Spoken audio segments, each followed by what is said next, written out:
একটা দেড়টায়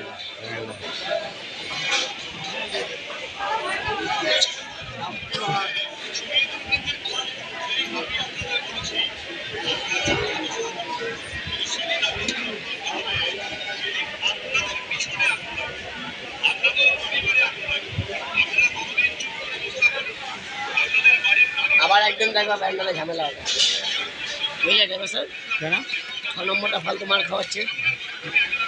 ওই পিয়ের ঘরে গিয়ে কেলাও পিয়ে হ্যাঁ, পিয়ের ঘরে গিয়ে স্টেশন মাস্টার বলে এই বোকাচোদা কবে থেকে নবগী করবি, আগে এত লোক ভুল করেছে। আবার 6 বগি দিয়েছে নবগী 12 বগি 6 নম্বরে 6 নম্বরে ঢুকিয়েছে 7 নম্বরে। তা 7 নম্বরে তো রোজই দিচ্ছে, হ্যাঁ, 6 নম্বরটা তো মার খাচ্ছে। তা মার খাচ্ছে তোমার কি, রেল বুঝবে, যেখানে দেবে সেখানেই যেতে হবে, রেল গাড় ভেঙে দেবে, বেশি গন্ডগোল করবা। জানো তো এখন সিসিটিভি আছে, 4টা করে বাড়ি থেকে ল্যাংটা করে তুলে নিয়ে গাড়িটা যাচ্ছে, ওটা গিয়ে তোমার